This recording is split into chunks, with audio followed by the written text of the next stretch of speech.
Today we are attending the academic day for Malivani Aic Comprehensive Primary School, where we had many leaders within the count, the representatives, the Minister for Education from the Governor, the Director of Education, and the leadership of the school.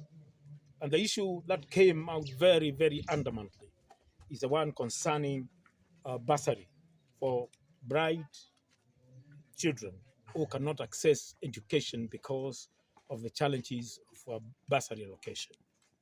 And while the government is keen to make sure that funds are availed, those funds are not flowing to the counties for purposes of making sure that bursaries are made available for bright children who come also from challenged families. And one of the challenges that we are facing, particularly with the bursary, is that Parliament is not addressing this challenge head on. I think when we see a lot of us, and maybe people, ordinary people, professionals, and even people who have been in Parliament, is the need and the requirement of members of Parliament to want to consolidate funds to themselves, more particularly the CDF funding. Our urge is to urge Parliament to maintain its key role of making sure that funds are properly utilized for the purposes of the country and not for them to be part of having funds for bursaries and other things. I think the Constitution is very clear. The laws that govern national funds are very clear. And this facility should have gone to the governors for purposes of proper management and oversight within the county governments. And so we are not happy, myself as a former member of parliament, that our oversight authority is being taken back to Parliament, who should be overseeing the misuse and abuse of resources within the county. Because there is a lot of waste. In fact, corruption has never been downgraded to the counties. And it is because members of Parliament and those in leadership, including even elected leaders, they are party and parcel of the national funds, of the county funds. They are part and parcel to contracts, to other resources made available for ordinary people and for use within the county. So my urge is that this Parliament reconsider its position and the government become hard on parliamentarians without taking any partisan position or any party lines to make sure that resources that are a tax of the people of Kenya is properly utilized and channeled to the counties for purposes of uplifting our people within the county government.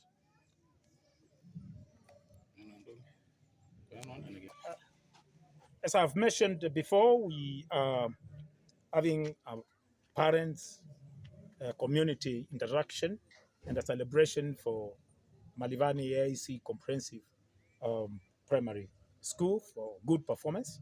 In attendance, of course, was the minister in charge of education within the county and the director and the principal and the leadership of the primary school. And one other issue that came out to the fore is that men are not participatory in making sure that education is taken seriously. I think the challenge for men, and particularly for young middle people, can be tied to the imbalance now, current imbalance in policy and attitude in the country, where the boy child is being neglected to the extent that is not as facilitated as the girl child. So the man who is in the middle class and below, not our age, any one of us who is about 50, we recognize the role that we should play in the family, and authority is sort of respected.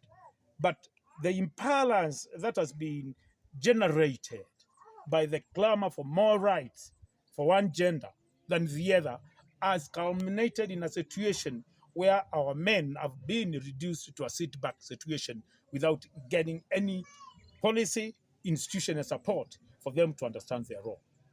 We also want, of course, to challenge men of goodwill and the parenting to help men now to rise from the ashes and come to the fore of the challenge. But I will urge myself, from where I sit, my observation, my experience, that policy must now be changed in such a way that it balances all gender, because I think the time has come where now a girl and a boy are by and large, in terms of education and opportunity areas, they are almost equal. And therefore, every gender now must be given equal opportunity so that they play their role. I will also urge the church now not to sit back and get young men and young women in primary schools, in wherever they are, to teach them the balancing of nature and to teach them the nature of man in terms of the role you need to play in family building.